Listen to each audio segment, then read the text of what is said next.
Single mother brings her daughter to work, and the millionaire CEO recognizes the pendant the little girl is wearing. And he's shocked by the truth. Before we start the story, leave a comment telling us what city you're watching from.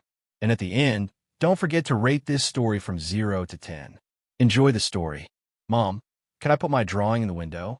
Sophie asked, already running around the elegant cafe in the lobby of the Parker Tower before even hearing the answer. Sophie, stay close to me. Kate tried to grab her, but the girl was already crossing the polished lobby, chatting with security guards and receptionists as if they were old friends. The sound of expensive shoes echoed through the hall. Daniel Parker, CEO of Parker & Company, was striding quickly across the space, phone pressed to his ear, clearly in a hurry. As he bent down to pick up the pen he had dropped, he came face to face with Sophie. "Hi," she said, grinning from ear to ear. He gave her a polite smile, until his gaze landed on the silver pendant swinging from the girl's neck. A circle with a small engraving, impossible to mistake. Daniel's heart skipped a beat. A distant summer flashed in his mind. Laughter by the shore, a young woman with sparkling eyes, and him placing that very pendant around her neck before saying goodbye, not knowing they would never see each other again. His voice came out lower than he meant. "Where did you get that necklace?" Sophie blinked, innocent. "Mom gave it to me. She said it's important." Daniel's stomach tightened. He had to find out who this girl's mother was, and whether she was the same woman he had never been able to forget. He stood still for a few seconds, watching Sophie run back toward the cafe. The pendant kept swinging, each movement stirring memories he had tried to bury for years. Taking a deep breath, he followed her, trying to look casual as he walked toward Manhattan Brews. Through the glass doors, he saw a woman behind the counter. Brown hair pulled into a messy bun, navy blue uniform, moving quickly as she filled orders. Even from the back, something about her posture felt familiar. When she turned, Daniel felt the air leave his lungs. Kate, no doubt about it. The same expressive eyes, the same smile that used to light up her face when she laughed at his bad jokes. Of course, she had changed, a more mature face, a few faint lines that hadn't been there 15 years ago. But it was her. Definitely her. "Mom, look, the pen man." Sophie pointed at Daniel, who was still outside, clearly watching through the glass. Kate looked up and made a face of mild impatience. "Sophie, come back here. And you, sir. If you want something, you'll have to come in and order like everyone else." Daniel pushed the door open, trying to seem natural. He walked up to the counter with what he hoped was a charming smile, but Kate had already turned her attention back to the espresso machine. "Good morning. One Americano, please," he said, trying to make eye contact. "Size?" Kate asked without looking at him, busy filling another cup. "Large. And it's a beautiful morning, isn't it?" Kate finally met his eyes, her expression making it clear she saw him as just another board executive trying to make small talk. "Sir, it's 8:59 in the morning. I've got 15 orders in line and a daughter running loose. If you want to talk about the weather, I suggest you call the meteorology service." Some customers in line chuckled quietly. Daniel felt his face warm, but he pressed on.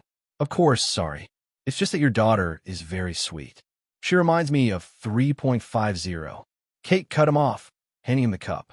Next, at that moment, Sophie came running with a tray of sugar she had grabbed from a nearby table. In her rush to show Daniel she could help Mom, she bumped into his arm just as he was about to take a sip. Hot coffee spilled across Daniel's white Italian shirt, a brown stain spreading quickly over the expensive fabric. A few customers gasped, and Sophie's eyes went wide. "Oh no, I'm sorry." Daniel expected Kate to shower him with apologies and offer to pay for dry cleaning. Instead, she simply reached under the counter, pulled out a clean apron, and handed it to him. "Here, it'll look better than that shirt all messed up," she said with an amused smile. "Besides, now you have a legitimate excuse for being late to your meeting." "How do you know I have a meeting?" "Because every man in a suit who comes rushing in here at 9 in the morning has a meeting. And they're usually the same ones who try to talk about the weather when it's obvious they're just trying to impress someone." More laughter from the customers. Daniel, holding the apron, wasn't sure if he should be annoyed or impressed by her reply. "Sophie, next time you want to help, ask first," Kate told her daughter, but without harshness. Now go play with your drawings while mommy works. Is he going to be mad at me? Sophie asked, looking at Daniel with big eyes. No, sweetheart. Daniel crouched down to her level. It was an accident. Accidents happen. Sophie smiled in relief and ran to a corner table where paper and colored pencils were scattered. Daniel turned back to Kate, who was already working on the next order. Thanks for the apron. You're welcome. And next time, drink your coffee more carefully or keep your distance from my daughter when she's in helper mode. Daniel laughed, tying the apron over his stained shirt. Noted, on the 47th floor of the Parker Tower, Daniel was trying to focus on the quarterly presentation happening in an hour, but his eyes kept drifting to the window that overlooked the cafe below. Even from that height, he could see the activity at the entrance of Manhattan Brews. It couldn't be a coincidence. Kate, living in New York, working in the very building he passed every day, with a daughter wearing the pendant he'd given her 15 years ago. The odds were astronomical. Marcus, he called through the intercom. His assistant appeared at the door in seconds, tablet in hand, and wearing his usual efficient expression. I need you to discreetly look into someone. Marcus raised an eyebrow, but didn't comment. In 5 years working for Daniel, he had learned not to ask unnecessary questions. Kate. Daniel realized he didn't know her last name. The woman who works at the cafe downstairs, brown hair, has a young daughter. I want to know where she lives, how long she's worked here, her family situation, the basics. Understood. When do you need it? Yesterday. Marcus nodded and left. Daniel looked back out the window, drumming his fingers on the desk. If it really was her, why hadn't she recognized him? Or had she? And she was pretending not to? And the daughter. How old was she? 6, 7. A knot tightened in his stomach. He did a quick calculation in his head and didn't like the answer. Meanwhile, at the cafe, Kate was fighting her own battle. Rodriguez. Margaret's sharp voice, the supervisor, rang out across the place. My office. Now. Kate sighed, asked Jenny, the other employee, to keep an eye on Sophie, and followed Margaret into the small back room. Sit, Margaret ordered, crossing her arms. She was a woman in her 50s, always wearing an expression like she'd just sucked on a lemon. How many times have I told you this is no place for a child? Margaret, I explained. The babysitter canceled last minute and I couldn't miss work. I don't want to hear your excuses. This is a business, not a daycare. And now your daughter is spilling coffee on customers. Kate felt irritation rising. It was an accident, and the customer didn't complain. Doesn't matter. Either you fix the situation, or you'll need to find another job. And let me tell you, jobs for people without a college degree aren't exactly easy to come by. The comment about her degree felt like a punch to the gut, but Kate kept her face neutral. Over the years, she had learned that showing vulnerability to people like Margaret was like handing them ammunition for more attacks. I understand your position, Kate said, standing. Can I get back to work now? Margaret waved dismissively, and Kate left the room. Outside, she noticed some nearby customers had overheard the conversation. Her face grew warm with embarrassment. Hey, don't let her get to you, said a man in his 40s, sipping a cappuccino. I've got 3 kids. I know how hard it can be. That's true, agreed a woman at the next table. That woman treats everyone badly. The other day, she was super rude to me because I asked for a different type of milk. Thank you. Kate smiled, genuinely touched by the solidarity. You're very kind. Your daughter is adorable, said another customer. She came over to show me the picture she drew. A family of 3 holding hands. Very sweet. Kate looked over at Sophie, who had returned to her table and was now drawing intently, her tongue sticking out in concentration. Her heart warmed, and she decided that, for today, that was what mattered. Sophie does that a lot, she told the customers. I think she wants to be an artist when she grows up, or a diplomat. The man laughed. She convinced the security guard over there to let her use his pen to draw. Kate looked and saw Sophie showing something to the guard, who smiled and waved at her. Even in difficult circumstances, her daughter managed to brighten people's days. It was a gift Kate envied. Marcus returned to Daniel's office 2 hours later, his tablet loaded with information. I got the basic details, he said, placing the tablet on the desk. Kate Rodriguez, 32 years old, single, lives in Queens, rents an apartment. She's been working here for 8 months, morning shift. also worked part-time at a laundromat 3 blocks away. One child, Sophie Rodriguez, 6 years old. Daniel skimmed the information quickly. Nothing about the girl's father? Not in the records. From what I could quietly find out, she's been raising her daughter alone from the start. And the pendant the girl wears? Marcus frowned. Pendant? Never mind, Daniel muttered, realizing how odd that sounded. Anything else? Just that she seems to be a good employee.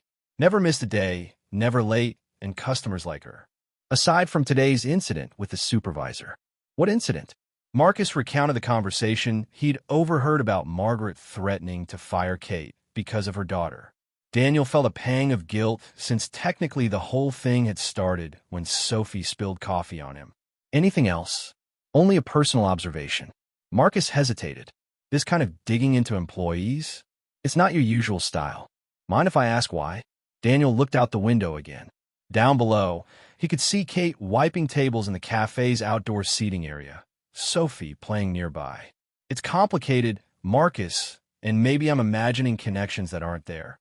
The pendant could be common, Marcus said, as if reading his thoughts. Jewelry stores sell thousands just like it. Daniel nodded, but wasn't convinced. Something about the way Sophie had said, "Mommy gave it to me," and said it's important, kept echoing in his mind. And now, watching Kate from a distance, all the memories of that long-ago summer came rushing back. He needed to be sure, one way or another. Over the next 3 days, Daniel developed an odd routine for a CEO, heading downstairs to stretch his legs every day between 10 and 10:30 in the morning, exactly when Sophie was most energetic and chatting with everyone in the cafe. On Monday, he arrived while she was explaining to an elderly customer why cats were better than dogs. On Tuesday, she was teaching a businesswoman how to make paper airplanes out of napkins. And on Wednesday, she had convinced 2 security guards to join a drawing contest. "You again?" Kate said when she saw him approaching the counter for the 3rd time that week. "Let me guess, large Americano?" "Actually, today, I'll have a cappuccino." Daniel smiled, watching Sophie, who had just figured out how to make the sugar dispenser play music by tapping it with a spoon. "Your daughter is very creative." "That's a polite way to put it," Kate laughed, grabbing a cup. "Sophie, stop making music with the utensils." "But sounds nice, Mom, listen." Sophie tapped out a rhythmic beat that was surprisingly melodic. Some customers clapped, and she gave a theatrical bow. Daniel couldn't help but laugh. "She definitely has personality," he commented. Kate studied him for a moment. "Can I ask you something? Why does a man like you keep showing up here? I mean, I'm sure you have plenty of coffee options in the city." Daniel felt his face warm. "A man like me? You know, rich, important, probably has an assistant who can fetch coffee for him." Kate finished making the cappuccino and set it on the counter.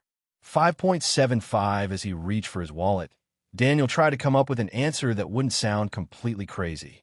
"Actually, I'm almost certain you're the woman I met 15 years ago and never forgot, and your daughter is wearing the pendant I gave you. Maybe I just like the atmosphere," he said, handing her a $10 bill. "It's authentic." "Authentic," Kate repeated, giving him the change. "That's a new one." Sophie appeared beside Daniel, tugging at his dress pants. "Can I tell you a secret?" she whispered loudly enough for half the cafe to hear. "Sophie," Kate warned, "Mom thinks you're handsome, but she told Aunt Jenny that men in suits are trouble." The silence that followed was broken only by the espresso machine. Kate closed her eyes, clearly wishing the floor would swallow her whole. "Sophie Rodriguez, you're going a week without drawing if you don't stop talking nonsense." "But it's true," Sophie protested. "You said he has interesting eyes." Daniel tried to hide his smile, but it was impossible. "Interesting eyes? Please ignore my daughter, who has apparently decided to become a professional gossip," Kate said. Her cheeks flushed as she went back to work. "Anything else you need besides the cappuccino?" Before Daniel could answer, his phone rang. It was Marcus. "Excuse me," he said, picking up. Marcus. "Daniel, the meeting with the Japanese investors was moved up to 11. You need to come up now." Daniel glanced at his watch. 10:45, "Oh, right, I'm on my way." He hung up and looked at Kate, an idea forming in his mind. "Actually, there is something you can do for me." 45 minutes later, Kate was in the elevator holding a tray of coffee and trying not to panic what had started as a simple request, "Can you bring a coffee up to my office? Once things calm down here," now felt like a questionable decision. The elevator stopped on the 47th floor, and the doors opened to reveal a space that looked straight out of an architecture magazine. Marble floors, glass walls, modern art, hanging in perfect symmetry, and a breathtaking view of Manhattan. "Wow," she murmured, walking toward the reception desk. "Can I help you?" asked a receptionist, impeccably dressed. "I brought coffee for Mr. Parker from the cafe." Downstairs, the receptionist gave her a strange look, as if Kate had said she came to feed the unicorns, but pointed toward a hallway. "Last door on the right." Kate walked down the corridor, taking in the expensive paintings and plants that probably cost more than her monthly rent. She stopped in front of a massive wooden door with a gold plaque. "Daniel Parker, CEO." She knocked lightly. "Come in," came his voice from the other side. Kate pushed the door open and almost dropped the tray. The office was larger than her entire apartment. Floor-to-ceiling windows offered a panoramic view of the city. There was a sitting area with Italian leather sofas, and Daniel's desk was a one-of-a-kind glass and metal piece that probably cost more than her car. "Wow," she said without thinking. "This is wow." Daniel was on the phone, but motioned for her to come in. Kate stepped carefully toward the desk, trying not to trip over the Persian rug covering part of the floor. "Yes, I understand," Daniel was saying into the phone. "Confirm for Monday, then." He hung up and smiled at Kate. "Thanks for coming up. You can set it right here on the desk." Kate stepped closer to the desk, which was covered in papers, 2 open laptops, and several expensive pens scattered around. She tried to find a free spot for the tray when her eyes landed on a framed photo. A younger Daniel, on some beach, smiling at the camera with his arm around her. The shock made her hands wobble, and the tray tilted. The sugar packets she had brought scattered, some falling directly onto the open laptop keyboard. "Oh no," she exclaimed, trying to grab them. "I'm so sorry. Don't worry about it," Daniel said quickly, standing to help. "It's nothing." But Kate barely heard him. Her eyes were locked on the photo. It was her, no doubt. Younger, with longer hair, wearing a blue blouse she remembered perfectly. And next to her, a younger Daniel, with the same smile he was trying to hide now. "Kate, are you all right?" Before she could answer, the office door opened and a woman walked in without knocking. Tall, blonde, wearing a tailored suit that probably cost more than Kate's monthly salary. "Daniel, I need you to sign these." The woman stopped when she saw Kate, her expression shifting instantly. "Oh, Veronica," Daniel said, and Kate caught a note of tension in his voice. Kate was just bringing coffee. Veronica looked Kate up and down with an expression that was somehow both condescending and territorial. "Kate," she repeated slowly. "Kate Rodriguez?" Kate blinked in surprise. "You know me?" "Of course I do." Veronica smiled, but it wasn't friendly. "You used to live on Maple Street, right?" "2 houses down from my cousin Lucia. I was there all the time." Kate's stomach tightened. Maple Street had been where she lived during her teenage years, in a small house she shared with her mother and 2 brothers. They weren't memories she liked to revisit. "That was a long time ago," Kate said carefully. "It was," Veronica agreed, stepping closer. "Funny how people change, isn't it? Some for the better, others," she shrugged. "Well, at least you managed to get a job downstairs." The implication was clear, and Kate felt her face grow hot with indignation. "Veronica," Daniel began, but she ignored him. "It's interesting," Veronica went on, toying with an expensive pen. "A girl from Maple Street, now, personally bringing coffee to the CEO. Some might say that's convenient." "What exactly are you implying?" Kate asked, dropping any pretense of politeness. "I'm not implying anything," Veronica said with an innocent smile. "I just find it curious how certain people always seem to find ways to get close to successful men, especially single mothers who need to support their children." The silence that followed was tense. Kate felt anger rising in her chest. But before she could answer, Daniel stepped between them. "Veronica, that's enough." "Relax, Daniel." Veronica laughed. "I'm sure Kate understands. I'm just making an observation. After all, it's not the first time I've seen this kind of strategy." Kate picked up the empty tray and headed for the door. "My coffee's paid for and delivered. Can I get back to work now?" "Kate, wait," Daniel called. But she was already leaving. Out in the hallway, Kate took a deep breath, trying to steady the trembling in her hands. The photo on Daniel's desk, Veronica's poisonous comments, the way he'd been showing up at the cafe every day, something very strange was going on. And Kate had the feeling she was being manipulated in a way she couldn't quite understand yet. Kate had barely reached the ground floor when she heard the sharp sound of high heels quickly coming down the emergency stairs. Veronica burst into the lobby like a blonde hurricane, clearly determined not to let the conversation end upstairs. "Kate," she called, loud enough for half the cafe to look over. "You forgot to bring your tray back." Kate stopped, realizing several people had paused their conversations to watch. Among them, she recognized a few executives who frequented the cafe and some regular customers. "Thank you," Kate said simply, holding out her hand to take the tray. But Veronica wasn't interested in a quiet exchange. Instead, she raised her voice even more. "You know, folks," she said to the growing audience, "I just witnessed something very interesting upstairs. Our cafe employee here had a private meeting with the CEO." Kate felt her stomach drop. "It wasn't a meeting. I just delivered coffee." Of course, Veronica laughed. "That's what they all say. I was just delivering coffee." Funny how these coincidences always seem to involve women who are, how shall I put it, in need. A murmur started to ripple through the crowd. Kate saw Jenny, her coworker, step out from behind the counter with a worried expression. "Excuse me?" one of the executives asked. "What exactly are you talking about?" Veronica smiled like a cat that had found a mouse. "Well, isn't it obvious? A single mother, working 2 jobs, suddenly gets direct access to the CEO's office. Do you think that's professional?" Kate felt her face burn, but forced herself to stay calm. "Can I know what your problem is with me?" "My problem?" Veronica feigned surprise. "I have no problem at all. I just think it's interesting to observe how some people operate, especially when they have children to support and, well, few options." "Hold on." A regular customer, Mrs. Chun, stood from her table. "What exactly are you implying?" "I'm not implying anything," Veronica said, raising her hands dramatically.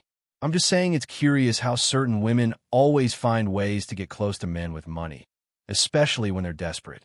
The tense silence was broken by a laugh. To everyone's surprise, it came from Kate. "Wow," she said, shaking her head. "You really practiced that speech in the mirror before running down here, didn't you?" A few customers chuckled quietly. Veronica frowned. "Excuse me?" Kate crossed her arms and smiled. "I'm just impressed by your level of dedication. I mean, you ran down the stairs. Everyone saw you out of breath, just to make a scene about me taking coffee upstairs. That's intense." More laughter now, louder this time. Veronica's face began to turn red. "I'm not making a scene." "You're not?" Kate looked around. "Because where I come from, when someone puts on a show like this in the middle of a cafe, we call it drama. Or maybe envy. Hard to tell." "Envy?" Veronica nearly shouted. "Of you?" "I don't know." Kate shrugged. "You're the one who chased me down here to talk about my life. I didn't chase you to talk about yours." The impromptu audience began murmuring their approval. Jenny started clapping slowly, and others joined in. "Look," Kate continued, "I don't know what your history with Mr. Parker is, but I can assure you it has nothing to do with me. I work here, I do my job, and I go home to take care of my daughter. If that bothers you so much, maybe the problem isn't me." "You don't know anything," Veronica exploded. "You don't know Daniel like I do. Women like you always show up trying to take advantage of successful men." "Women like me?" Kate repeated, her voice turning colder. "Who work honestly to support their children." Just then, Sophie came running from the children's playground in the cafe's courtyard. She had heard raised voices and came to investigate. "Mom?" she asked, sensing the tension. "Why is everyone staring?" Veronica saw an opportunity and pointed at the little girl. "And there's the proof. A child without a father, being raised by a mother who clearly can't manage without." "Stop," Sophie shouted, startling everyone with the strength in her small voice. "Stop yelling at my mom." She planted herself in front of Kate, fists clenched, wearing a furious expression that was almost comical on her 6-year-old face. "My mom is the best mom in the world," Sophie went on, her voice carrying across the cafe. "She works really hard to take care of me, and you're a mean person for talking like that." A collective awe rippled through the crowd. Veronica, clearly not expecting to be challenged by a child, hesitated. Sophie Honeycate began trying to calm her, but Sophie wasn't done with the straightforward logic of a 6-year-old. She looked around at all the watching faces and made a decision that would change everything. And besides, she said, pointing at Daniel, who had just stepped out of the elevator after hearing the commotion, my daddy is going to be really mad if you keep yelling at my mommy.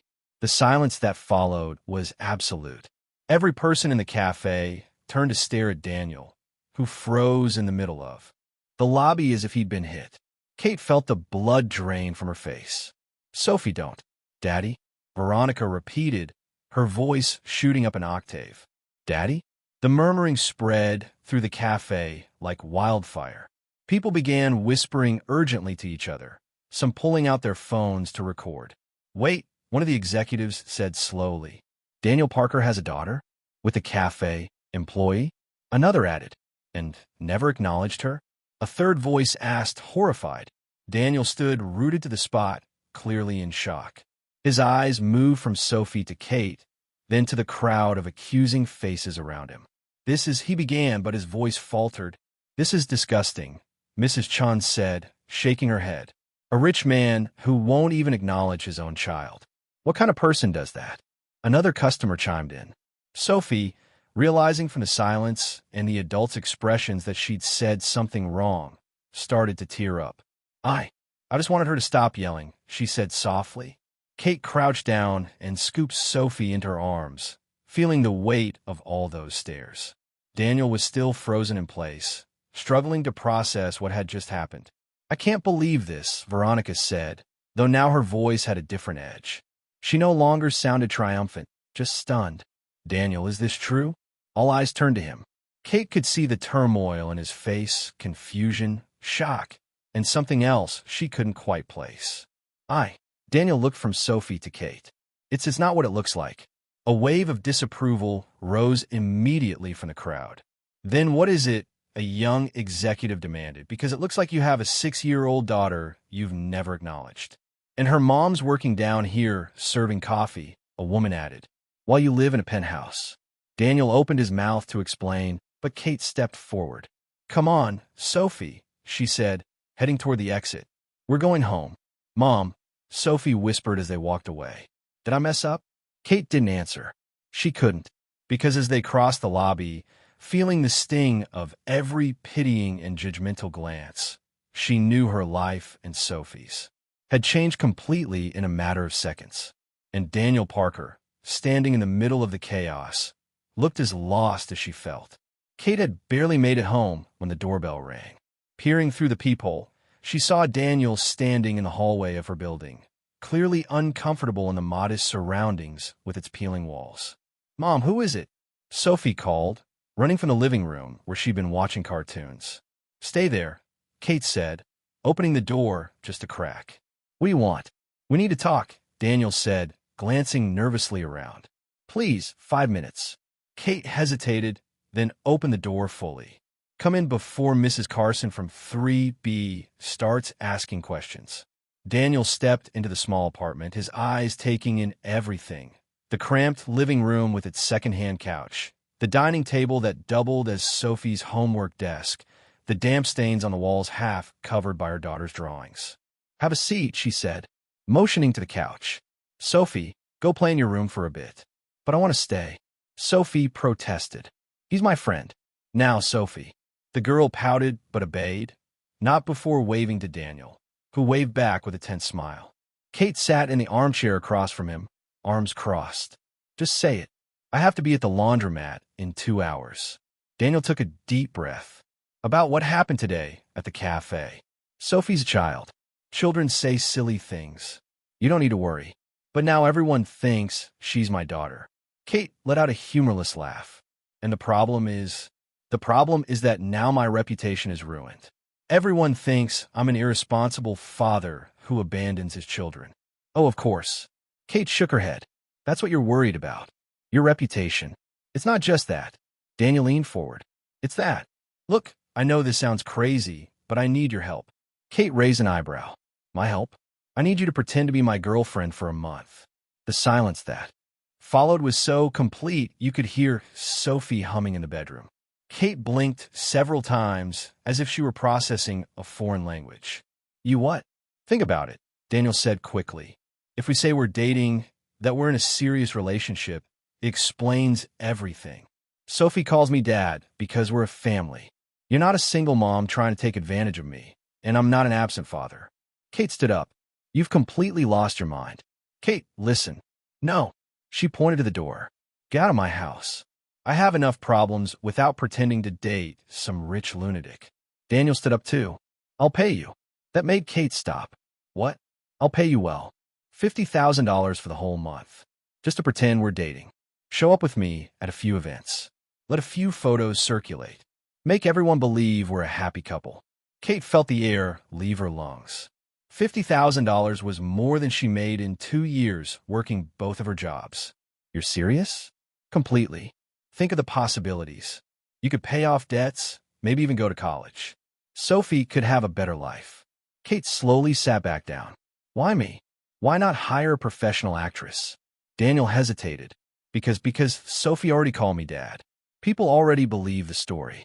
And because you seem real. Genuine. There was something in his voice Kate couldn't quite place, but she was too busy doing mental math. $50,000. She could pay off all her overdue bills, put Sophie in a better school, maybe even start studying again. And what exactly would this involve? Nothing much, Daniel said quickly. A few dinners, social events, maybe some photos together. You'd keep working as usual. Sophie would keep going to her school. Just when we're in public, we'd act like a couple.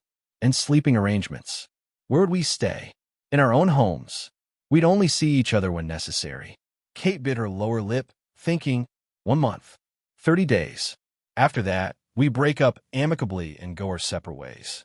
You with $50,000 in the bank. Before Kate could answer, her phone rang. It was the building manager's number. Excuse me, she said, picking up. Hello, Miss Rodriguez? This is from the building management. We have an update about the rent adjustment. Kate's stomach tightened. What update? The increase will be 40%, not 20%, as we previously said. The new amount takes effect next month. Kate felt the world spin. 40%? That's impossible. I can't pay that. I'm sorry, but it's the owner's new policy. If you can't pay, you'll need to vacate the apartment. Kate hung up, her hands trembling. 40% meant an extra $300 a month. Money she simply didn't have. Daniel, who had overheard the conversation, was watching her with an almost guilty expression. Problems? Kate laughed, but it was a desperate laugh. The rent is going up 40%. If I can't pay, Sophie and I will be living under a bridge. Kate, all right, she said suddenly. I'll do it. You will. Your crazy proposal. I'll do it. 1 month, pretending to be your girlfriend for $50,000. Daniel smiled, clearly relieved. Really? But I have conditions. Kate raised a finger. Sophie cannot know it's pretend. For her, we have to be convincing. And the second you do anything that hurts or confuses her, the deal is over. Of course, I completely agree. And no, nothing physical beyond what's absolutely necessary to convince people. Obviously, Kate held out her hand. Then we have a deal. Daniel shook her hand, and Kate felt a strange jolt at the contact. She ignored the sensation. When do we start? Tomorrow. I'll pick you both up for brunch. I need some people to see us together. That's when Sophie appeared in the bedroom doorway, clearly having overheard part of the conversation. Mom, are you two really going to be boyfriend and girlfriend? Kate and Daniel looked at each other. Kate nodded slowly. Yes, sweetheart. We decided to give it a try. Sophie clapped her hands, excited. That's great. Then she stopped, frowning with an expression far too serious for a 6-year-old.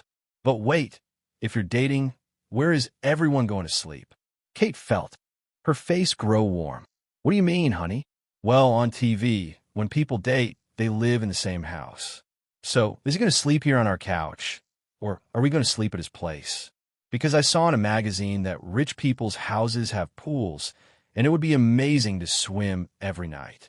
Daniel choked, and Kate realized that part of the arrangement hadn't been discussed. Sophie, she began, relationships are complicated. Adults sometimes. Mom, Sophie interrupted with the exaggerated patience children use when they think adults are being silly. If you're a couple, you have to live together. Everybody knows that.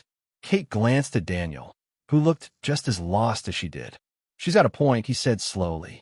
If we want people to believe we're a serious couple, it probably makes sense to live together. You're suggesting Sophie and I move into your house? Why not? It's big enough. Sophie can have her own room, and it would be more convincing. Sophie started bouncing. I could have my own room with a big bed and everything. Kate felt the situation slipping out of her control. I'm not sure that's a good idea. Please, Mom. Sophie grabbed her hands. It'll be like having a real family. The words hit Kate like a punch. Like having a real family. It was everything Sophie had ever wanted and everything Kate had always known she couldn't give her. All right, she said, ignoring the voice in her head screaming that this was a terrible idea. 1 month, but if this turns into a mess, it's your fault. She pointed at Daniel. Understood, he said with a smile. Welcome to the Parker family. Sophie squealed with joy and ran to hug Daniel, who scooped her up with a natural ease that surprised Kate. Looking at the two of them together, Kate had the strange feeling she was about to step into much deeper waters than she'd imagined. Daniel's penthouse took up the top 2 floors of the Parker Tower and had a 360-degree view of Manhattan.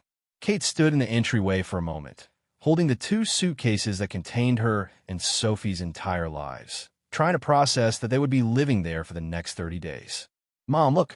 Sophie had dropped her backpack and was running through the open space. There's a staircase inside the house. Careful, Sophie. Kate called automatically, then turned to Daniel. Can she touch everything? Daniel laughed. It's a home, not a museum. Let her explore. You don't know Sophie exploring, Kate muttered, but followed them into the main living area. What she saw made her stop again. Beyond the expensive furniture and the breathtaking view, there was something Daniel had clearly done with Sophie in mind. A pile of brand-new toys in one corner, children's books on a coffee table, and what looked like a tablet loaded with educational games. You bought all this? Daniel rubbed the back of his neck, clearly a little embarrassed. I thought she might need a few things. I don't know much about kids. Before Kate could answer, Sophie came running from what was apparently the kitchen. Mom, there's a fridge that talks. What do you mean, talks? Display of affection. She's adorable, Carmen whispered to Kate. How long have you two been together? Kate opened her mouth, not sure what to say, but Daniel spoke first. We're still figuring things out. It's recent. Carmen nodded with understanding. Relationships with children involved do take time, but you two make a nice couple. After Carmen left to get the rooms ready, Daniel showed the apartment to Kate and Sophie. The little girl was absolutely fascinated by everything. The hot tub, the walk-in closet that was bigger than their old living room, and especially the indoor pool. Can I swim now? She asked, already kicking off her shoes. Sophie, you didn't bring a swimsuit? Kate said. She can swim in her clothes, Daniel offered, or we could buy swimsuits tomorrow. Really? Sophie looked at Kate, eyes shining. You can, but just for a few minutes, and I'll be right here watching. While Sophie played in the shallow water, Kate and Daniel sat on nearby lounge chairs. Thank you, Kate said. For all this, I know it must feel strange to have strangers in your home. You're not strangers, Daniel replied, then seemed to realize the weight of his words. I mean, Sophie's an amazing kid, and you seem to handle change well. I was born and raised adapting, Kate said simply. That's what single mothers do. They were interrupted by Sophie's shout. Daniel, come see how I can swim on my back. Daniel looked at Kate, who nodded, and he walked over to the pool. Kate watched them interact, Daniel clearly inexperienced with kids, but trying, and Sophie just being Sophie, naturally charming and talkative. Do you have kids? Sophie asked suddenly. No, Daniel said. You're my first experience with children. Mom said you're rich. Don't rich people have kids? Kate nearly choked on her water. Sophie? It's a fair question, Daniel laughed. And the answer is some do, some don't. I was too busy working. But now you have us. Daniel looked at Kate over Sophie's head. Yeah, now I have you. That first night, Kate discovered that cooking in Daniel's kitchen was like trying to operate a spaceship. The stove had a digital screen with more options than an airplane cockpit. The fridge actually spoke every time someone came near it, and there were gadgets she couldn't even guess the use of. Need help? Daniel asked, finding her standing in front of the oven, clearly lost. How do you turn this thing on? Kate pointed at what looked like an oven, but it's so many buttons it could have been a lab device. Daniel stepped closer, and she caught the scent of his cologne, something expensive and masculine that made her stomach give a small jolt. You just touch here, he said, reaching an arm around her to tap the screen. See? Then you set the temperature here and the time here. Kate was very aware of how close he was. This is more complicated than my job. You'll get used to it. Or you could ask Carmen to cook. No, Kate said firmly. I'm not turning into some spoiled princess just because I'm living in a penthouse for a month. It feels amazing. Absolutely not, Kate said, but couldn't help laughing when Sophie made a foam angel, moving her arms and legs as if she were in snow. It's going to take hours to get all this foam out, Daniel said, still laughing. I'll clean it, Kate sighed. It's my fault for not keeping an eye on her. We'll clean it, Daniel corrected. She's our responsibility now, remember? By the third day, Kate was starting to get used to the strange routine of living in a penthouse when Daniel had an important video conference. He'd asked her and Sophie to stay in their rooms during the meeting, but Sophie had other plans. Kate was in the bathroom when she heard Daniel speaking in formal English to what were clearly important people. Seconds later, she heard Sophie. Hi. The girl's cheerful voice rang through the office. Are you Daniel's friends? Kate rushed out of the bathroom and found Sophie sitting on Daniel's lap, waving at the computer screen, where several people in suits stared back with surprised expressions. Sorry, Daniel said to the screen, clearly embarrassed. This is Sophie? I'm his daughter, Sophie announced happily. Well, not really yet, but he's dating my mom, so it's going to be like he's my stepdad. Kate could see the faces on the screen shift from surprise to interest. A woman smiled. How sweet. How old are you, dear? 6.5. Sophie held up her fingers. And Daniel is really nice. He let me swim in his pool and didn't get mad when I put soap in the water. Sophie, Kate appeared on the screen, pulling the girl away. Sorry, Daniel. She slipped away. Mom, supiavava. I'm meeting Daniel's friends. One of the men on the screen laughed. Looks like you've got your hands full, Parker. Yeah, right? Daniel smiled, running a hand through his hair. Sorry for the interruption. Once Kate got Sophie out of the room, Daniel returned to the meeting, but he could still hear his colleagues' comments about how refreshing it was to see him in a family moment and how adorable Sophie was. That night at dinner, Kate watched Daniel and Sophie chatting about the drawing she had made during the day. There was something different about the way he looked at them, more attentive, more affectionate. Mom, tell Daniel about the pendant, Sophie said suddenly. Kate felt her blood run cold. Sophie? She said it's really special. Sophie went on, unaware of the tension she had just created. It was from someone very important. Daniel stopped cutting his food, his eyes fixed on Kate. Really? Kate nervously adjusted the pendant around Sophie's neck, avoiding his gaze. It's a family heirloom. What kind of heirloom? Sophie leaned forward, eager to tell the story. Mom said someone very special gave it to her when she was young, and one day, when I'm older, she'll tell me the whole story. Daniel set his fork down. Kate could feel his eyes on her, but she couldn't look at him. Must be an interesting story, he said slowly. It is, Sophie agreed.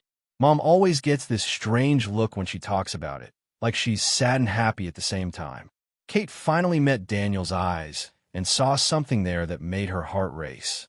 Recognition, certainty, and something else she couldn't quite name, but that made her feel like she was 18 again, in love with a boy she knew she could never have. Sophie, she said quickly, standing up. How about we get some ice cream and watch a movie? Yay. Sophie jumped up and ran to the living room. Kate began clearing the plates, but Daniel gently caught her wrist. Kate, he said softly, we need to talk. She swallowed hard. About what? You know what? Kate pulled her arm back gently. I don't know what you're talking about. But as she followed Sophie into the living room, she knew her time was up. Daniel had figured out the truth. And now she wasn't sure if she was pretending to date her daughter's father or the man who had broken her heart 15 years ago. Or worse, if they were the same person. I can't wear this, Kate said for the 5th time, looking at the navy blue gown Daniel had sent over. It costs more than my car. You. Don't have a car, Sophie pointed out from Kate's bed, watching her get ready for the charity gala. And it's really pretty. She's right, Daniel said from the bedroom doorway. You look beautiful. Kate turned toward him, adjusting the neckline for the 100th time. The dress really was stunning. Fabric that felt like water sliding over her skin. A cut that flattered her curves without being revealing, but also cost more than she made in 6 months. I'm sure I'm going to spill something or tear something. You won't, Daniel said, stepping closer and, much to her surprise, tucking a loose strand of hair back into the elegant style Carmen had insisted on. You're going to be perfect. His touch was so gentle, Kate felt her skin tingle. How can you be so sure? Because, he said, lowering his voice, you've always been perfect at everything you've done. Kate looked at him, sensing there was more meaning behind those words than she was ready to face. Am I going to? Sophie asked hopefully. No. Honey, Kate said, snapping out her thoughts. You're staying with Carmen. She said you two are going to make cookies. Can I make some for you to take to the party? You don't take cookies to a gala, Daniel laughed, but you can make some for when we get back. Sophie clapped her hands and ran off to find Carmen. Kate was left alone with Daniel, suddenly very aware of how close they seemed in that moment. Ready? He asked, offering his arm. As ready as anyone can be to pretend to be a millionaire's girlfriend at a party full of important people. Kate sighed, taking his arm. The charity gala was being held in the grand ballroom of the Plaza Hotel, and Kate had never seen so much luxury in one place. Baccarat crystal chandeliers hung from the ceiling. Tables were covered in linens that probably cost more than her old rent, and the guests looked as though they'd stepped straight out of a fashion magazine. Breathe, Daniel whispered when he felt her stiffen beside him. They're just people. People who could buy my whole life with the change in their pockets, Kate murmured back. People who are dying to meet the woman who captured Manhattan's most eligible bachelor, a warm female voice said behind them. They turned to find an elegant woman in her 50s, wearing a genuinely friendly smile. Daniel, dear, aren't you going to introduce me? Of course, Daniel smiled. Elizabeth Morrison, this is Kate Rodriguez. Kate, Elizabeth is the president of the foundation we're supporting tonight. It's a pleasure to meet you, Elizabeth said, extending her hand. I have to say, Daniel has been completely different since you two have been together. I've never seen him so human. Kate laughed, relaxing a little. He's still learning to live with a 6-year-old. Yesterday, Sophie convinced him to have a pillow fight. A pillow fight? Elizabeth laughed out loud. Daniel Parker in a pillow fight? I'll need photos to believe that. Please don't give her any ideas, Daniel said, but he was smiling. As the night went on, Kate was surprised to find she was actually enjoying herself. People were warmer than she expected. Her stories about Sophie brought genuine laughter. And Daniel? Daniel was the perfect date. Attentive without being overbearing, including her in conversations, always with a hand on her back or touching her arm in a natural way. You're a natural at this, he said when they had a quiet moment at the bar. A natural at what? At making people feel good. Look around, he gestured subtly. Everyone you've spoken to is smiling more than when they arrived. Kate glanced around and saw he was right. It's just being friendly. No, it's more than that. You have a gift. Before Kate could ask what he meant, the music shifted to something slower and more romantic. Want to dance? Daniel offered his hand. Kate hesitated. I'm not sure I know how to dance to this kind of music. I'll teach you. On the dance floor, Daniel drew her into his arms with such ease that Kate's heart skipped a beat. He was an excellent dancer, guiding her with smooth movements that made it feel like she actually knew what she was doing. Relax, he murmured when he felt her tension. Let me lead. She let herself relax in his arms, and for a moment forgot it was all an act. It was just her and Daniel, dancing as though they were meant for it. Kate, Daniel said softly, and there was something different in his voice. I need to tell you. Daniel, a voice interrupted. Veronica was approaching across the dance floor, glowing in a red dress that clearly cost a fortune. May I steal him for a dance? Kate and Daniel stepped apart, the moment broken. Of course, Kate said, hiding her irritation. Thank you, Veronica smiled, though there was something calculating in her eyes. It's a tradition at the company. I always dance with Daniel at these events. Kate stepped off the floor and went to the bar for a glass of water. Through the crowd, she could see Daniel and Veronica dancing. Veronica speaking animatedly, while Daniel seemed to be politely listening. "Be careful with her," a voice said beside her. Kate turned to see a man in his 40s with a friendly smile. "Marcus Chun, Daniel's assistant, and you must be the famous Kate." "Famous?" Daniel hasn't talked about anything else all week. Kate said this. Sophie did that. Marcus chuckled. "It's refreshing to see him like this." "Like what?" "Happy. Truly happy. Not just successful." Kate glanced toward the dance floor. "Why did you say I should be careful with Veronica?" "Because she's been in love with Daniel for years, and she doesn't take competition very well. And you, my dear, are the first woman he's ever taken seriously." "Well, ever." Before Kate could fully process that, Veronica appeared beside her. Daniel was no longer on the dance floor. Veronica said brightly, "What a beautiful dress. May I take a closer look at the details?"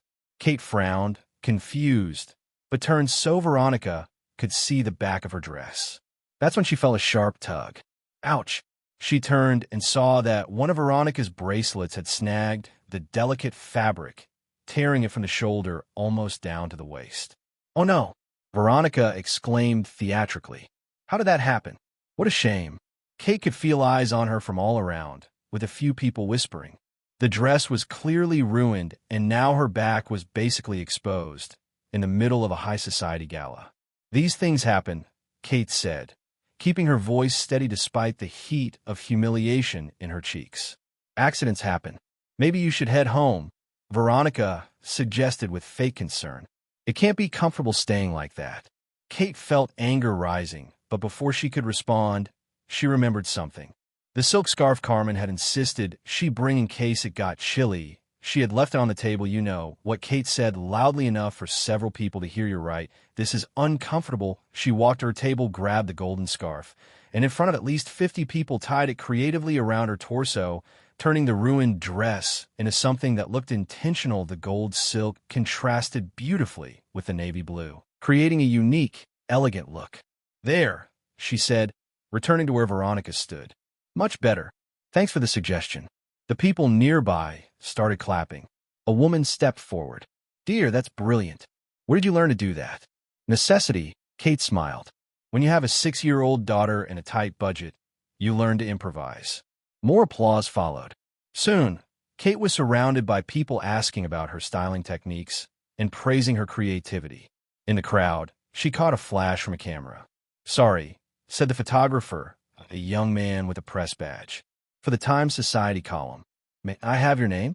"Kate Rodriguez," she answered automatically. Daniel appeared beside her, clearly having heard about what happened. "Are you okay?" he asked, placing a protective arm around her. "I'm great." Kate smiled and realized it was true. "Actually, I'm having fun." The rest of the night went by in a blur of conversations, laughter, and dancing. Kate felt more confident than she had in years. And Daniel didn't leave her. Sighed, watching her with an expression she couldn't quite read. The next morning, Kate woke to Daniel knocking on her bedroom door. "Kate," he called, "you have to see this." She opened the door, still in her robe, hair tousled. "What is it?" Daniel was holding a newspaper, looking somewhere between amused and concerned. "You're in the news." Kate took the paper and felt her stomach drop. On the front page of the society section was a photo of her from the night before, beaming with the golden scarf, Daniel beside her, with a look of pure adoration. The headline screamed, "CEO finds love with mysterious single mother, the modern Cinderella who stole Manhattan's heart." "Oh no," Kate whispered. "Oh yes," Sophie said, running in already dressed and clearly excited. "Carmen said you're famous. Can I go to school and tell everyone my mom's in the paper?" Kate looked at Daniel, who just shrugged with a smile. Part guilty, part proud. "Well," he said, "at least now everyone will really believe we're together." Kate didn't know whether to laugh or cry. Her whole life had changed overnight, and she had no idea how to handle it. But as she looked at the photo, she and Daniel, looking genuinely happy and in love, she had to admit one thing. At least it looked real. "You don't understand." Kate burst out, slamming the newspaper onto the breakfast table so hard Sophie's orange juice spilled. "My whole life is laid out there for everyone to see. Daniel raised his hands in a calming gesture. Kate, I know it looked bad, but looks bad. Kate gave a humorless laugh. They know where I work, where Sophie goes to school, where I used to live. There's a picture of our old house, Daniel, with the address almost visible. Sophie stopped eating the pancakes Carmen had made and looked between them with wide eyes. Is Mom mad? She asked softly. I'm not mad at you, sweetheart, Kate said, forcing her voice down. Mom's just worried. Is it because of the picture and the paper? Sophie picked up the paper and studied it. But you both look nice and happy. Daniel seized on that. Sophie's right. The article is positive. They're talking about how creative you were with the dress, how you win people over, and about me being a mysterious single mom who came out of nowhere. Kate quoted the article. They make it sound like I'm some gold digger who took advantage of you. No one who was at the party thought that, Daniel insisted. You saw how people reacted. Everyone loved you. Kate shook her head and walked to the window. Down below, she could see a few photographers at the building's entrance. There are reporters outside, Daniel. Photographers waiting to take more pictures. That wasn't part of the deal. Daniel stood and joined her. I'll take care of it. I'll call my lawyer, put pressure on the paper to tone down the coverage. I can make them stop. Can you? Kate turned to him. Because it feels like once this snowball started rolling, no one's been able to control it. Before Daniel could answer, his phone rang. It was Marcus. Daniel, we have a problem. His assistant's voice sounded tense, even on speakerphone. The Times wants to do a cover story on you too, and Entertainment Weekly is offering money for an exclusive interview. Kate closed her eyes. Great. Now we're entertainment. Marcus, cancel everything, Daniel said firmly. No interviews, no photos, nothing. And I want our PR team to contact all the major outlets. We're going to control this story. Understood. But Daniel, there's something else. Some reporters are trying to dig into Kate's past. I think you two should be ready for that. Kate felt her blood run cold. What kind of past? Nothing serious, Marcus said quickly. Just the usual curiosity, where you grew up, past jobs, that kind of thing. When Daniel hung up, Kate sank onto the couch. I didn't sign up for this, she said softly. I don't want strangers picking apart my life. Daniel sat beside her. I promise I'll take care of it. I have enough influence to make this story disappear. Do you really? I do. And I'll use all of it to protect you and Sophie. Over the next 3 days, Daniel kept his word. Press coverage dropped dramatically. The photographers vanished from the building's entrance, and new stories filled the gossip columns. Kate began to relax, thinking maybe the worst had passed. She was wrong. On Thursday, when she came home from work, she found Carmen waiting at the door with a worried expression and an envelope in her hands. It came by registered mail, Carmen said. For you, specifically. Kate recognized the type of envelope immediately. Official. Intimidating. The kind that usually carried bad news. With trembling hands, she opened it and read the heading. Summons. Petition for joint custody. No, she whispered, her knees feeling weak. Miss Kate? Carmen stepped closer. Is everything all right? Kate quickly scanned the document, each word hitting her like a punch to the stomach. Ricardo Morales, Sophie's biological father, was asking for joint custody of the daughter he had abandoned before she was even born. Where's Sophie? Kate asked, forcing her voice to stay calm. Playing in her room, Mr. Daniel's in a meeting, but he should be home in an hour. Kate nodded and walked to her bedroom like a zombie, closing the door before allowing herself to panic. Ricardo, after 7 years of complete silence, after disappearing when she told him she was pregnant, after never answering a single call or message, he was showing up now. And worse, the document specifically mentioned changes in the mother's financial circumstances and the new environment of wealth as reasons to revisit custody. He had seen the news about her and Daniel. Kate was reading the document for the 4th time when Daniel came home. Kate, he called. Carmen said you got something important in the mail. She came out of the bedroom and handed him the papers without a word. She watched his face change as he read. Son of A. He stopped himself, glancing toward the hallway where Sophie was playing. Who is this Ricardo? Sophie's biological father, Kate said, sitting in the armchair. He disappeared when he found out I was pregnant, never contacted me again. And now he wants joint custody? Apparently, Finding out I'm living with a millionaire reminded him he has a daughter, Kate said with a bitter laugh.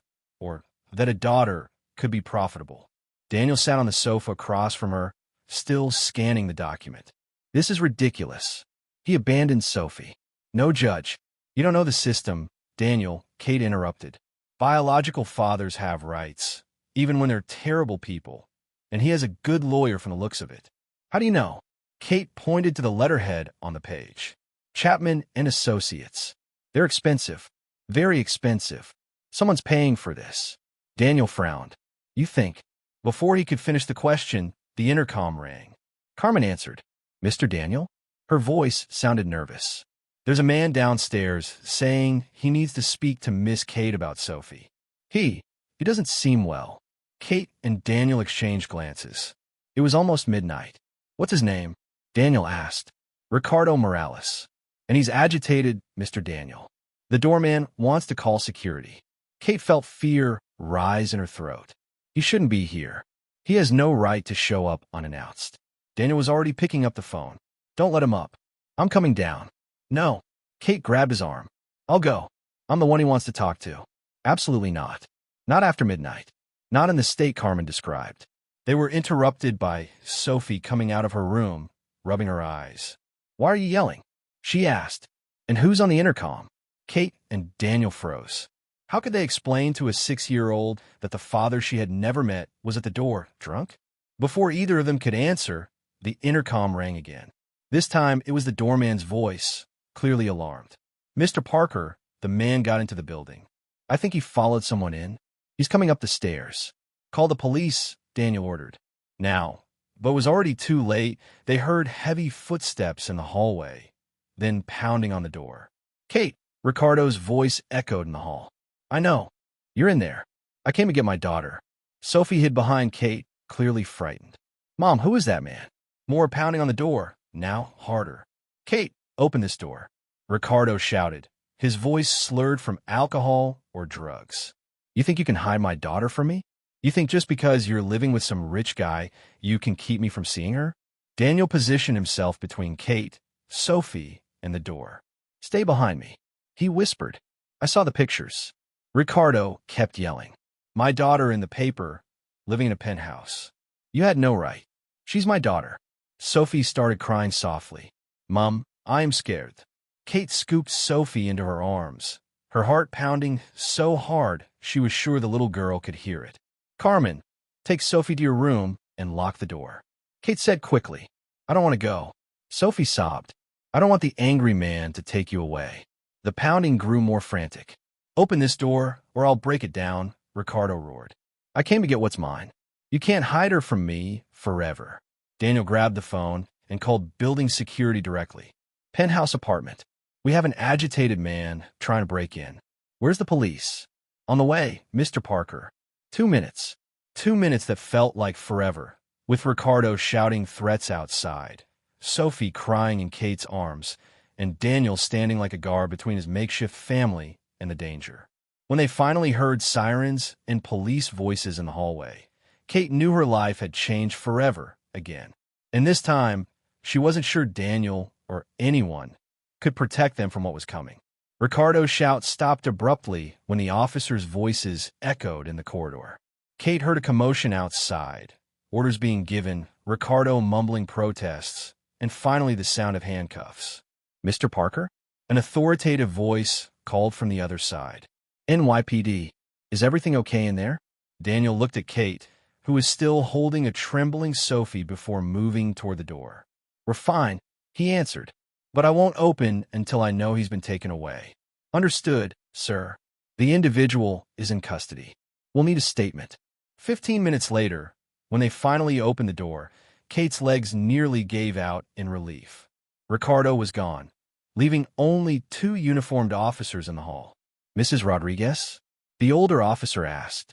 I am Sergeant Martinez. We need to understand what happened here.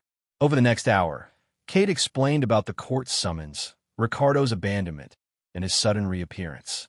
Daniel stayed by her side the whole time, steady and protective.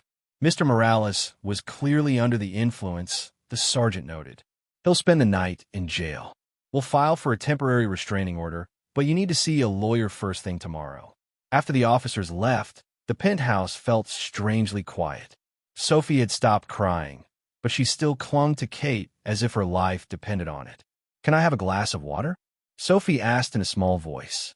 "Of course, honey," Kate said, but when she tried to set her down, Sophie held on tighter. "I don't want to leave your arms," she whispered. "What if the angry man comes back?" Daniel knelt down, so he was at her level. "Sophie, can I tell you a secret?" The little girl looked at him, her eyes still red from crying. "What secret?" "I will never, ever let anyone take you and your mom away from me," he said, his voice firm but gentle at the same time. "No matter what happens, you two are my family now, and I protect my family." Sophie studied his face with that seriousness only children can have. "Promise?" "Promise." Daniel held out his pinky. "Pinky promise." Sophie hooked her tiny finger around his. "Pinky promises are the most important ones of all." "Exactly." Daniel smiled. "And I never break a pinky promise." Kate watched them, feeling something stirred deep in her chest. The way Daniel spoke, the certainty in his voice, the way Sophie trusted him instantly, it was like she was seeing a side of him she never imagined existed. "How about we go get that glass of water in the kitchen?" Daniel suggested, "and maybe some hot chocolate for everyone." "With marshmallows?" Sophie asked, perking up a little. "With all the marshmallows in the world," Daniel promised. An hour later, Sophie had finally fallen asleep on the living room sofa, wrapped in a blanket and holding the teddy bear Daniel had bought her on their first day together. Kate and Daniel sat in the kitchen, still in silence, processing everything that had happened. "Thank you," Kate said at last, "for everything, for staying calm, for dealing with the police, for reassuring Sophie." "No need to thank me," Daniel said, stirring the coffee he'd made for both of them. "I meant what I told her." Kate studied him. "About protecting us? About you being my family," he corrected. "I know this started as an arrangement, Kate, but it doesn't feel like that anymore." Kate felt her heart pick up speed. "Daniel, I know it's complicated." He leaned forward. "I know you have reasons not to trust easily. But what I felt when that man was outside threatening you, I've never felt anything like it. It was like someone was trying to rip my heart out." Kate looked down at her hands, fighting the urge to open up completely. "You don't really know me, Daniel. You don't know my story, where I come from." "Then tell me." "It's complicated." "I've got time." Kate lifted her eyes to meet his, steady, patient, waiting. For a moment, she almost told him everything. About the summer 15 years ago, about the boy she had loved and lost, about how she had kept the pendant all these years as a reminder of when she believed fairy tales could be real. But then she remembered the difference between them, the temporary nature of their arrangement, the fact that in 2 weeks everything would go back to normal. "Maybe another day," she said softly. "Today was too much already." Daniel nodded, clearly disappointed but respecting her space. "Of course, you must be exhausted." "I am," Kate admitted, standing. "I'll take Sophie to her bed." "Kate," Daniel called as she was leaving the kitchen. "Well, I told Sophie it wasn't just to calm her down. I truly intend to protect both of you, from Ricardo, from the lawyers, from anyone who tries to hurt you." Kate looked at him differently then, not just as the wealthy CEO paying for a parade, but as something else, something that both scared and drew her in. "Good night, Daniel," she said quietly and left the kitchen carrying Sophie. The next morning, Kate woke to the sound of voices in the living room. She recognized Daniel's voice and another she couldn't place. She glanced at the clock. 8:30. Daniel should have been at the office at least an hour ago. She slipped on a robe and stepped out of the bedroom. In the living room, she found Daniel sitting on the sofa with an older man, gray-haired and serious-looking. Papers were spread out on the coffee table. "Oh, Kate." Daniel stood. "This is James Morrison, the private investigator I hired." Kate's stomach dropped. "Private investigator?" "To help with Ricardo's case." Daniel explained quickly. "We need information on him for the custody process." James stood and held out his hand. "Pleasure to meet you, Mrs. Rodriguez. While I was looking into Mr. Morales' background, I came across some interesting information about you as well." Kate felt the blood drain from her face. "What kind of information?" James glanced at Daniel, who gave him a nod to go on. "Well, when I was checking old records, I found some curious connections." James opened a folder. You lived in Santa Monica during the summer of 2009, didn't you? Kate slowly sat down. How do you know that? Employment records. You worked at an ice cream shop on the beach, James continued. And during that time, you spent time at certain places. Daniel was watching Kate closely. James, could you be more specific? You met Daniel that summer, James said plainly. You spent time together. There are photographs, statements from people who saw you together. The silence that followed was deafening. Kate could hear her own heartbeat in her ears. And there's more. James went on, pulling something from the folder. This photo was taken that summer. It was the same picture Kate had once seen on Daniel's desk at the office. Two young people, smiling, arms around each other on the beach.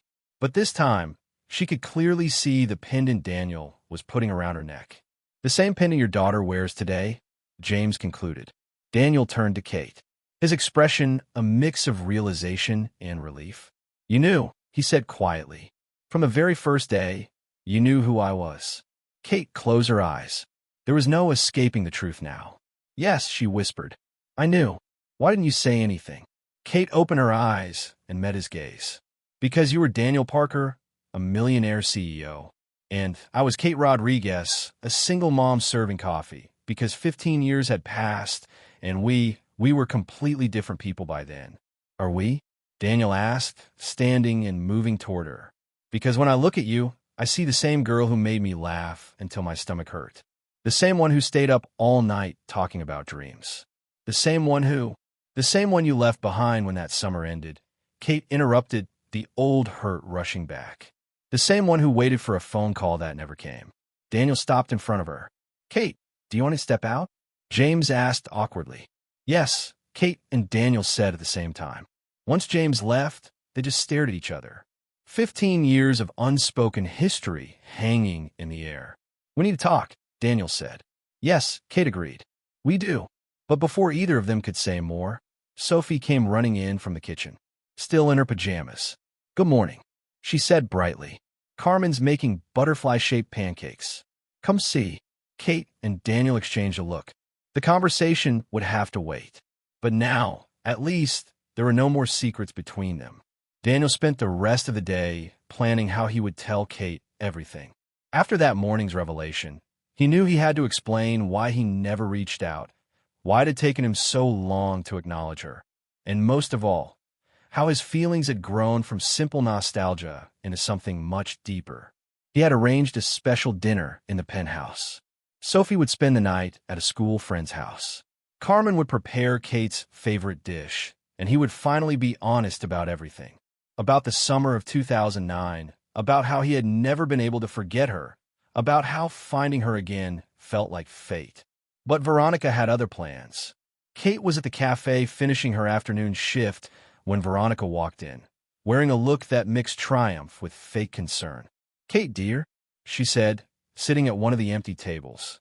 We need to talk. If this is about Daniel, I'm not interested, Kate replied, continuing to wipe the counter. But that's exactly what it's about, Veronica pressed. About why he really got close to you. Kate stopped cleaning. What are you talking about?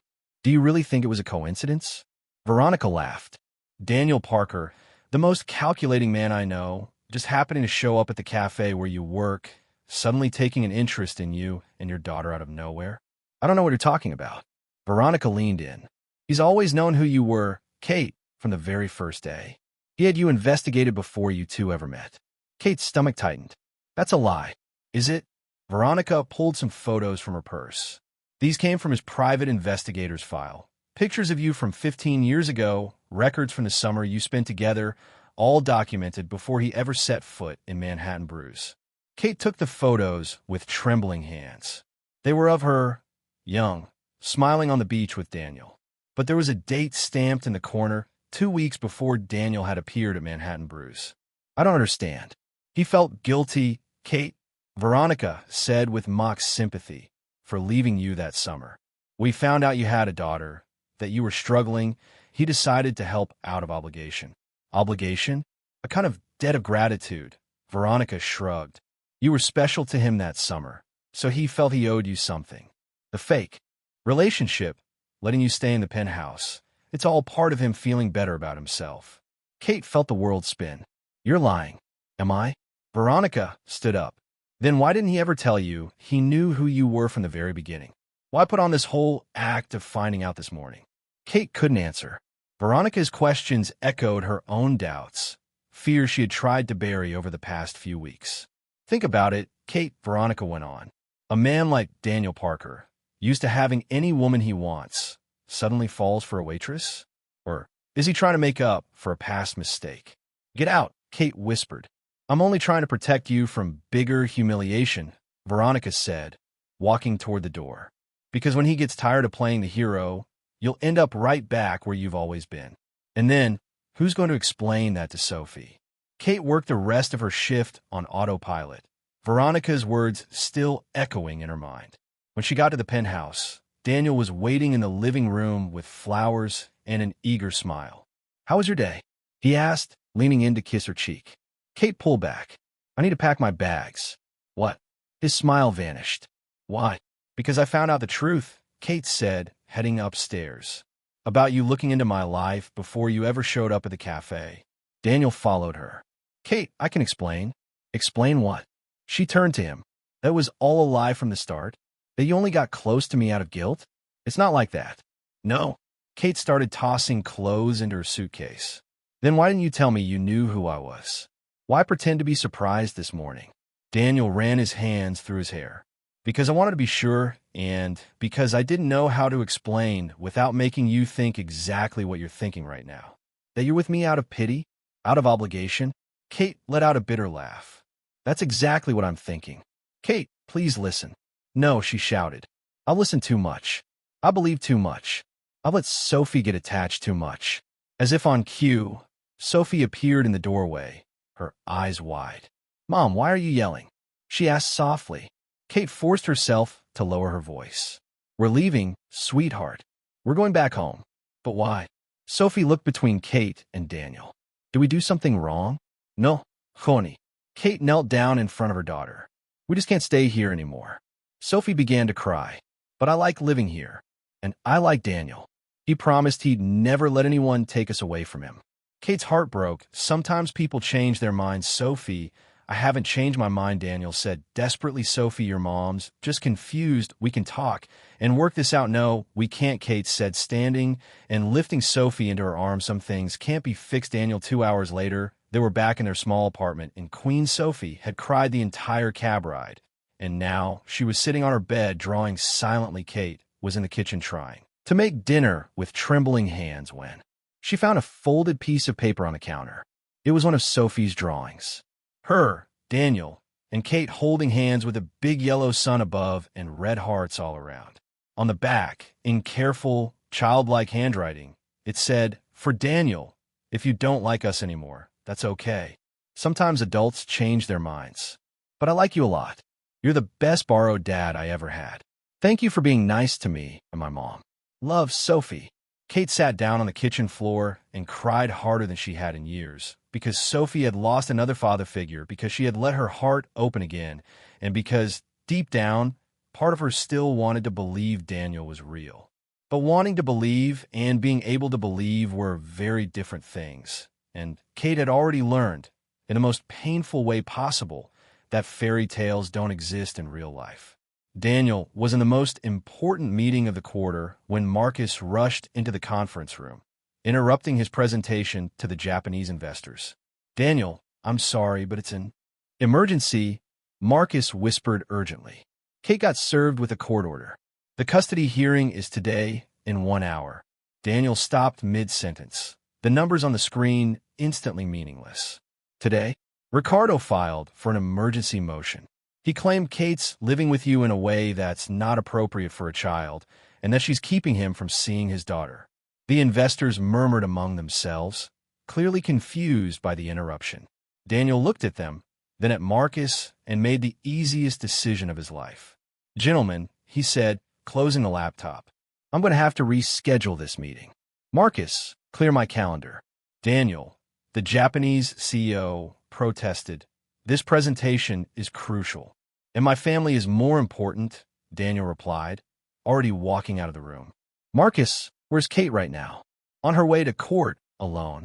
Daniel ran to the elevator faster than he'd ever run before.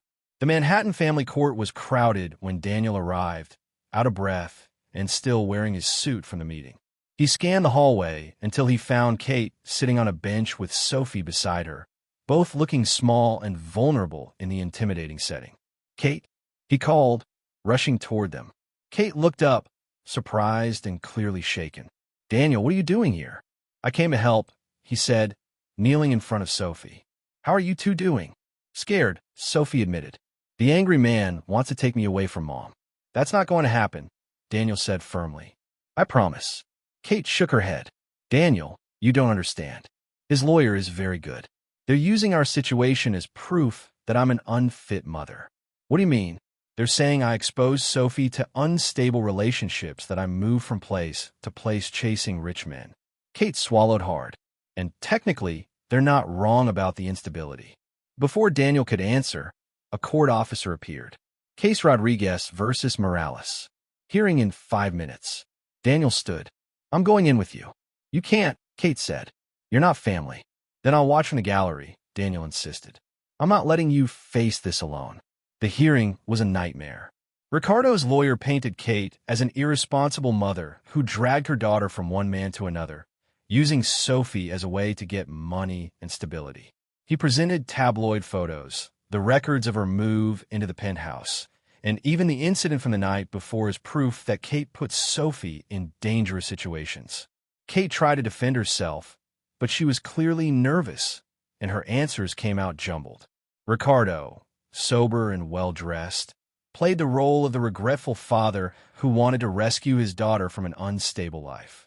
Daniel watched from the gallery, feeling more powerless by the minute. When the judge asked if there were any other witnesses, he stood before he could think twice. "Your Honor, may I speak?" The judge frowned. "And you are?" "Daniel Parker. I've been with Kate and Sophie these past few weeks." Ricardo's lawyer smiled. "Perfect. Another witness to show the defendant's poor judgment." "Actually," Daniel said, walking forward, "I'm here to say exactly the opposite." The judge motioned for him to continue. "Go ahead." Daniel took a deep breath. "Your Honor, I've had the privilege of watching Kate Rodriguez be a mother every single day. I've seen her wake up before sunrise to make Sophie a special breakfast. How she works 2 jobs to give her daughter everything she needs. How she reads to her every night, helps with homework, and puts her own needs aside to make sure Sophie is happy and safe." "Objection," Ricardo's lawyer interrupted. "Unqualified witness." "Overruled," the judge said. "Continue, Mr. Parker." "Sophie is a bright, happy, well-adjusted child because she has an exceptional mother," Daniel went on. "A mother who protected her when this man showed up drunk at our door in the middle of the night, threatening and scaring a 6-year-old child. A mother who put her daughter's safety above everything, above her own happiness." Kate was crying quietly now, taken aback by Daniel's passionate defense. "And what about the accusation of instability?" the judge asked. "Kate Rodriguez is the most stable person I know," Daniel said, looking straight at her. "She's consistent, dependable, and loves her daughter more than life itself. Any instability in their lives was caused by outside circumstances, not by Kate's choices. And no one, absolutely no one, could take better care of Sophie than her own mother." The courtroom was silent. Even Ricardo seemed shaken by the intensity of Daniel's words. The judge made a few notes. "Very well. Given the complexity of this matter, I'm postponing my decision for 48 hours to review all the evidence presented. Court is adjourned." Outside the courtroom, Kate finally found her voice. "Thank you," she said, still with tears in her eyes. "You didn't have to do that." "Yes, I did," Daniel replied, "because everything I said and there was true." Sophie tugged on his sleeve. "You saved us again." Daniel knelt down, so he was at her eye level. "You two save yourselves every day just by being who you are." Kate watched him play with Sophie for a moment before speaking. "Daniel, about yesterday. Maybe I overreacted." "No," he stood up. "You reacted exactly the way you should have. I should have told you the truth from the beginning." They walked in silence toward the parking lot, Sophie running a few steps ahead. "Kate?" Daniel stopped. "I need to tell you something about why I never reached out after that summer." "Daniel, you don't have to." I do, he cut her off. I was young and a coward. I knew you deserved more than I could give you back then.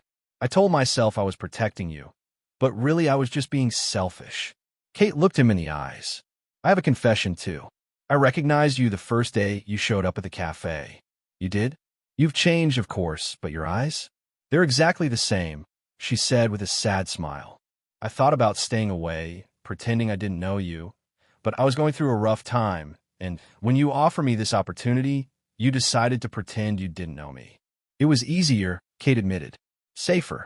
Because if you knew who I was, you might pity me, and I didn't want your pity. Daniel stepped closer. It was never pity, Kate. From that first day, when you scolded me for trying to make small talk about the weather, I knew I was still in love with you. Daniel, I never stopped thinking about you, he said softly. Never. You took a piece of me that summer, and now I know I never want it back. Kate felt the tears come again, but this time they were from relief. I never stopped thinking about you either, she whispered. When Daniel leaned in to kiss her, Kate didn't pull away. The kiss was gentle, carrying 15 years of longing and unfinished promises. EW, Sophie shouted, running back toward them. You're kissing. They pulled apart, laughing. Yep, Daniel said, picking Sophie up. And if your mom lets me, I'm going to keep kissing her for a long time. Sophie looked at Kate, hopefully. Can I let him, Mom? Kate smiled, feeling whole for the first time in 15 years. Yes, you can, sweetheart. You can. 3 days later, Kate was at work when Marcus walked into the cafe with a grin that stretched across his face. Kate, he called, waving an official-looking envelope. The judge's decision is here. Kate dropped everything and ran to him, her hands trembling as she opened the document. Her eyes scanned the page until she found the word she was looking for. Full custody granted to the petitioner, Catherine Rodriguez. I won, she whispered, then shouted loud enough for the whole cafe to hear. The customers burst into applause. Jenny rushed out from behind the counter to hug her, and even Margaret, the grumpy supervisor, was smiling. The judge said Ricardo showed neither the ability nor the genuine interest to be a father, Marcus explained, and he specifically mentioned Daniel's testimony as a deciding factor. Kate felt tears of relief roll down her face. Sophie was safe. Finally, truly safe. That night, Daniel insisted on celebrating with a special dinner. But nothing too fancy, Kate warned as she got ready. Sophie still gets nervous in really fancy places. Don't worry, Daniel said with a mysterious smile. It's going to be perfect. The dinner was on the penthouse terrace, but when they stepped outside, Kate froze in surprise. The space was decorated with twinkling fairy lights, rose petals scattered across the floor, and a small table set for 3. Carmen, Marcus, and several of Daniel's employees were peeking out from behind plants, clearly part of some plot. Daniel, what is this? Before he could answer, Sophie came running out, wearing a new dress and carrying a small velvet pillow. Mom, she said excitedly, it's time for the surprise. What surprise? Daniel knelt in the middle of the terrace, taking the pillow from Sophie's hands. When he opened it, Kate gasped. Inside was a classic solitaire ring, sparkling under the fairy lights. Kate Rodriguez, he said, his voice trembling with emotion. Will you marry me? Kate covered her mouth with her hands, speechless. Sophie was bouncing up and down beside them. Say yes, Mom. Say yes. We planned everything. You planned this? Sophie was my partner in crime. Daniel smiled. She picked the flowers, helped with the decorations, and gave me all kinds of tips about what you'd like. And if you say yes, Sophie added seriously, I can finally call you my real dad.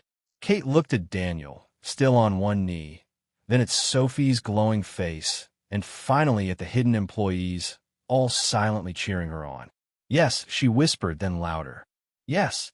The terrace erupted in celebration. Daniel slipped the ring on her finger with trembling hands, then stood and kissed her as everyone clapped and cheered. Now we're a real family, Sophie shouted, running to wrap her arms around both of their legs.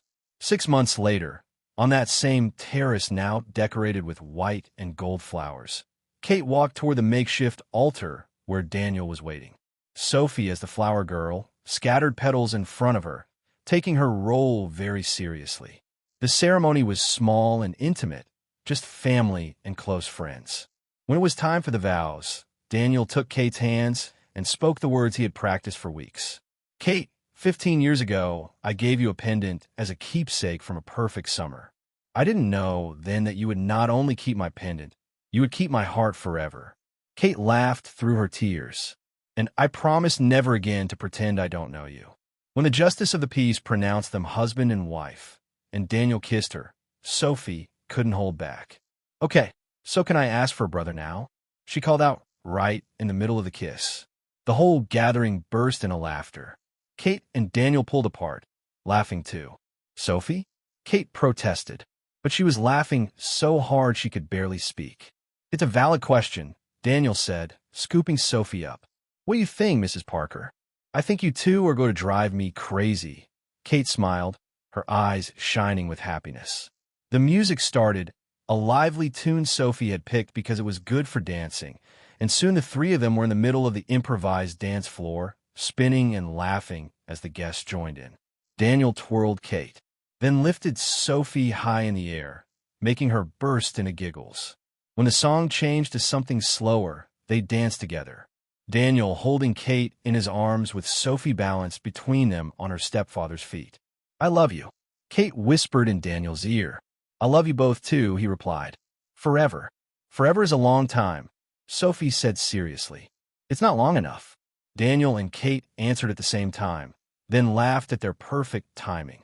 As they danced under the Manhattan stars, with Sophie's pendant glinting in the lights, and Kate's ring reflecting the promises of a joyful future, Kate knew she had finally found her place in the world. What did you think of Kate and Daniel's story? Share your thoughts in the comments. Rate this story from 0 to 10. What score would you give it? Subscribe to the channel and click the bell to follow all our stories. And take a moment to enjoy more heartfelt stories by clicking here on the final screen.